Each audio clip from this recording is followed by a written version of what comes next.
News View, here for you.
Welcome to News View for June 18th, 2010. And our top story tonight is about the oil spill in the Gulf and the CEO of BP saying, quote unquote, he's deeply sorry. Facing heavy criticism from both lawmakers and politicians from both sides of the aisle, Republicans and Democrats. The BP CEO looked very troubled. Representative Bart Stupak, a Democrat of Michigan, said that he was that we are not small people, but we wish to get our lives back. And that's a quote from Mr. Stupak. Stupak also went on to say that 26 people had died and 700 were injured in BP accidents, including the Gulf of Mexico's oil spill and a pipeline spill in Alaska and an explosion at a refinery in Texas. He also asked Hayward, the BP CEO, whether the government should ban drilling by companies with poor safety records, quote unquote. And this is Dateline Washington. This is some of what happened at the hearings that lasted an hour, and the BP CEO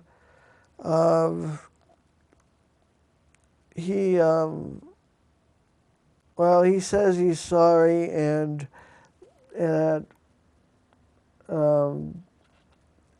this is a problem.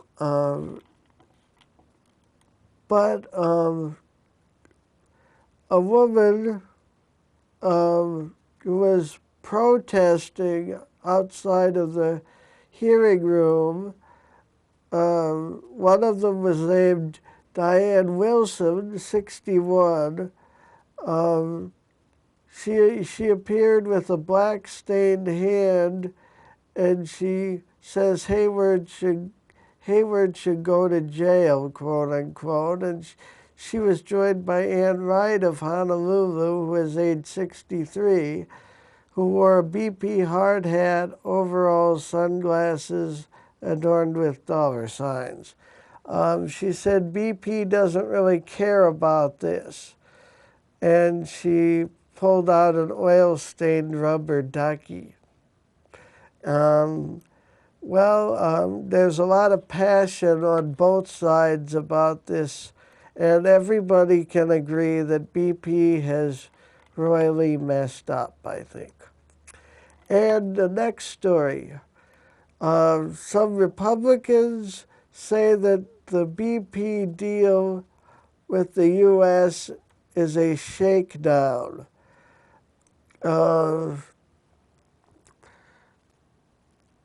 Texas Republican Representative Joe Barton, who apologized to Hayward of BP for them having to agree to a deal with President Obama to set up a $20 billion fund for Gulf damages. He said he was speaking totally for himself and not for the Republican Party, but he is ashamed of what happened in the White House yesterday, he said. His point is that BP should pay for damage claims, but should be allowed to follow due process and fairness of the American legal system. Now this is a Reuters story, and you can probably find it easily. The last one was an AP story, and next I have a Wall Street Journal story saying that the FCC, Dateline Washington, the FCC are trying to re-regulate internet lines. The commissioners voted 3-2 to re-regulate the lines, and this was with 2 Republicans dissenting on that, and it would reverse a 2002 decision that the FCC deregulated internet lines with. So the FCC has been claimed by a district appeals court that the FCC overreached when it sanctioned Comcast Corp. In 2008 for deliberately slowing some subscribers' internet traffic. So there's a big bunch of different views here on the FCC and the re-regulation possibly of internet lines in America.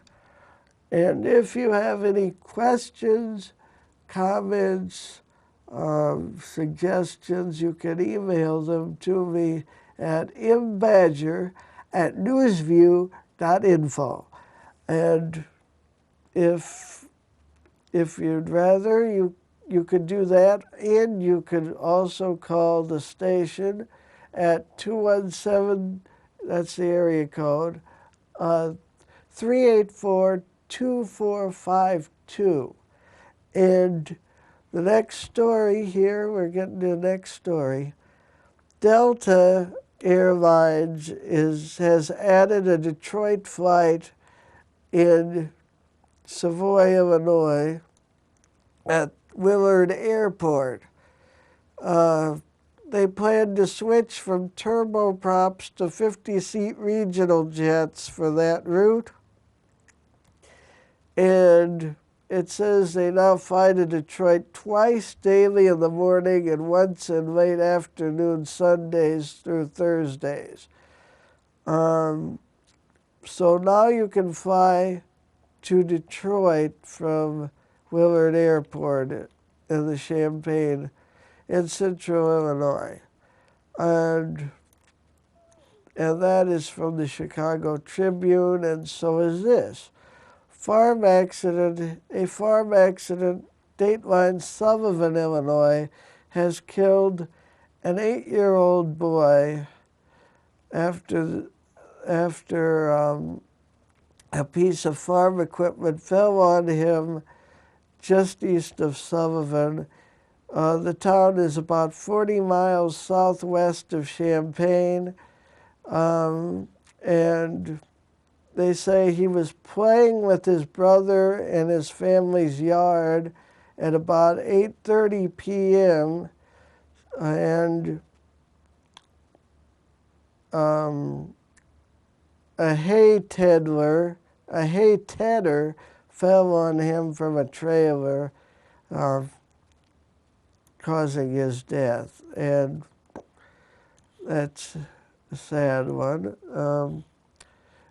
Well, we'll go to a break now, and we have a story about human heads found on airplane and the Obama administration spending money on pedestrian and biking initiatives. Please stay tuned.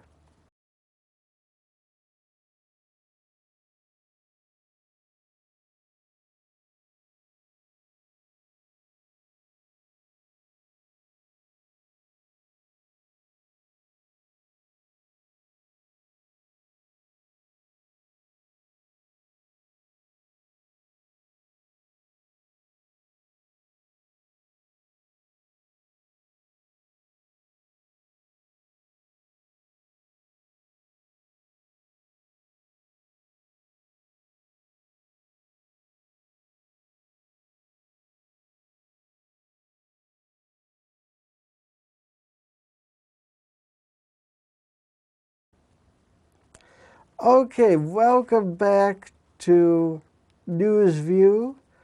And like I said, this next story is a little gruesome. They found human heads on airplane on a Southwest Airlines flight that was on its way to Fort Worth, Texas. An employee of Southwest Airlines called police after finding human heads in a package being sent to Fort Worth Medical Research, a Fort Worth medical research company. The package was not labeled properly, and they called the local authorities, said Ashley Rogers, a spokeswoman for Southwest Airlines. This happened in Little Rock, Arkansas last Wednesday, she said. And the police turned the package over to the county coroner, who questions the place they came from and if they were properly obtained. That's that story. And the next story is President Obama's administration spending $1.2 billion on walking and bicycling initiatives or pedestrian traffic. It rose from less than $600 million for this kind of spending to $6 million a year more or something.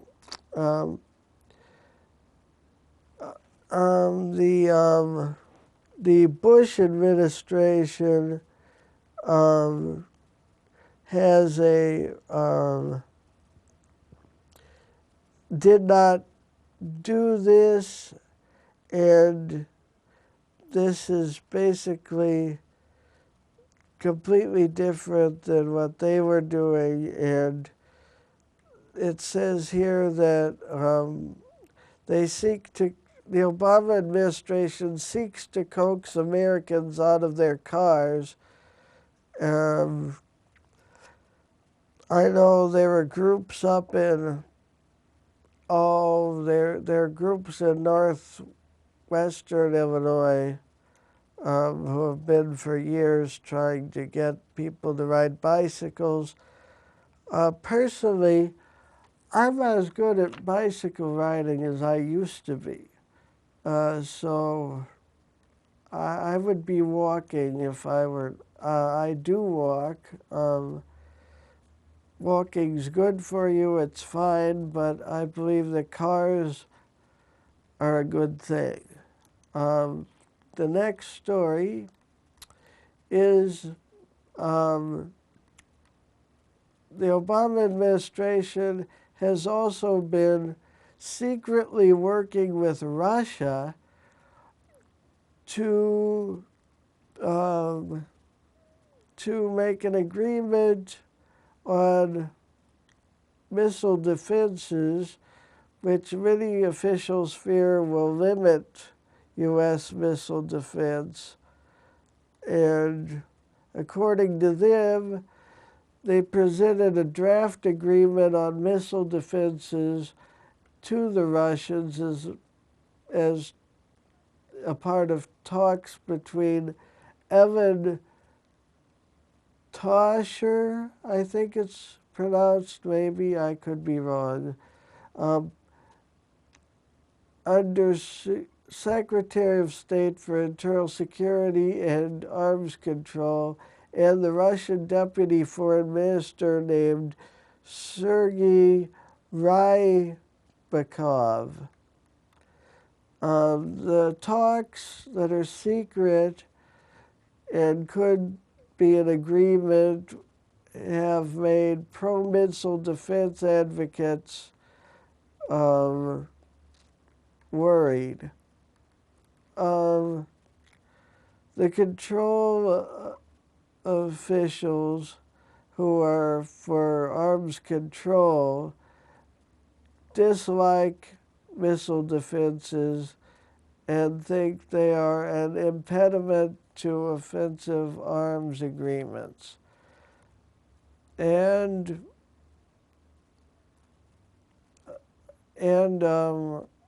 once again, like the bicycle and pedestrian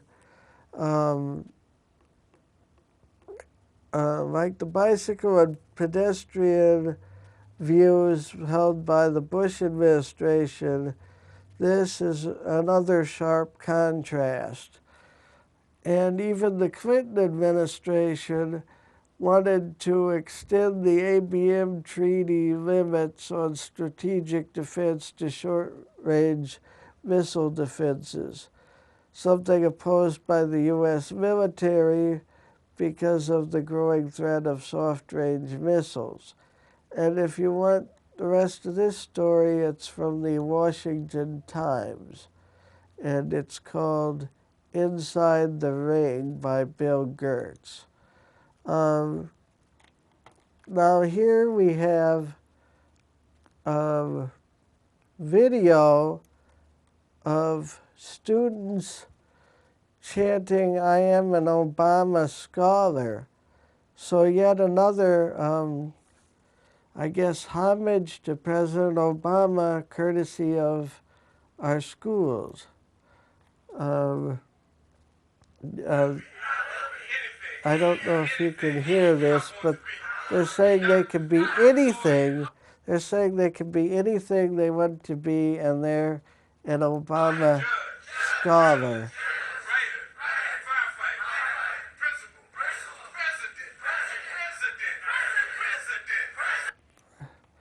That they can be whatever they want to be, maybe president, because they are Obama scholars.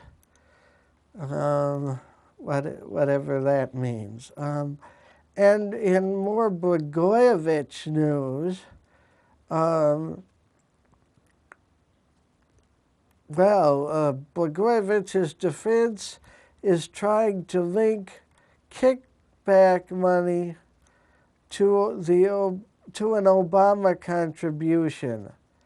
And this is from ChicagoBreakingNews.com.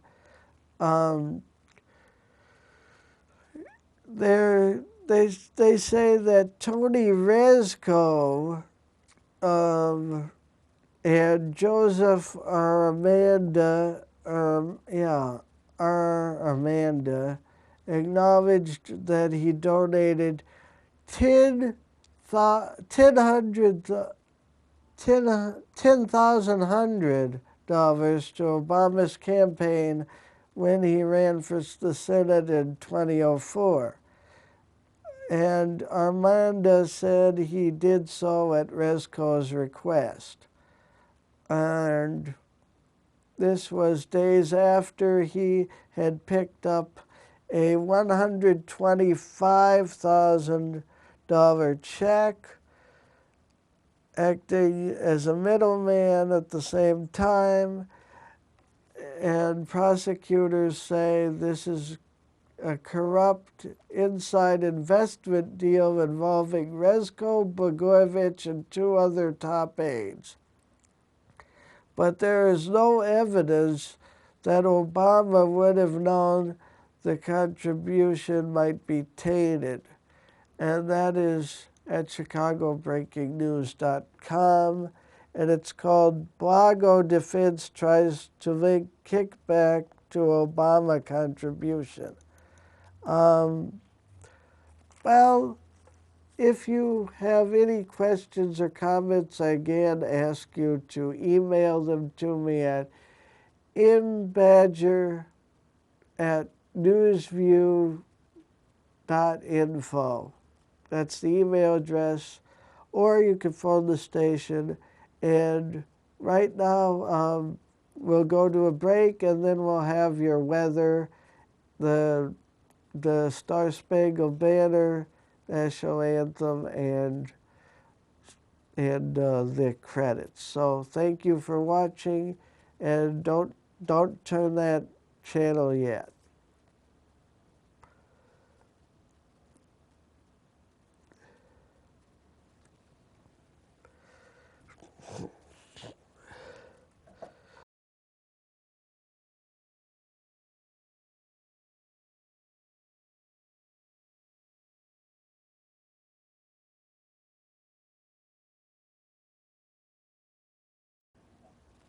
And welcome to tonight's NewsView weather forecast for the weekend.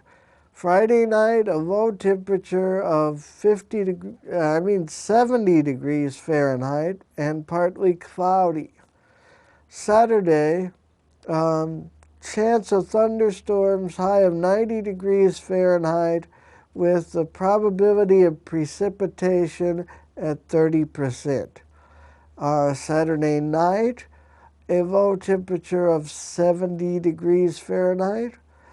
And Sunday, a high of 88 degrees Fahrenheit with thunderstorms and a low of 66 degrees Fahrenheit.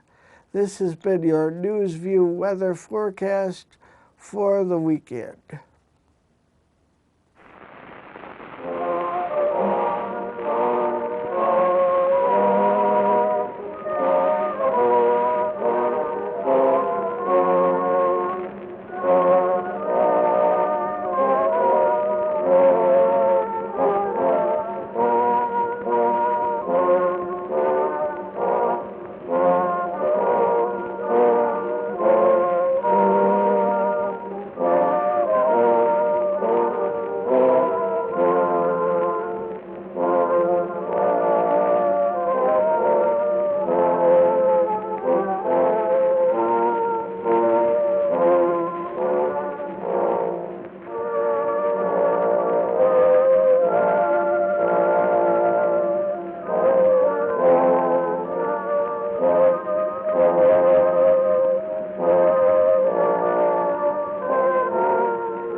More than 100,000 fires each year are caused by faulty electric cords, plugs, and other electric problems in the home.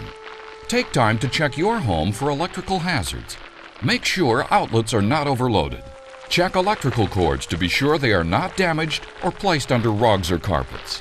Use only the proper wattage light bulb in fixtures, and test your smoke detector regularly.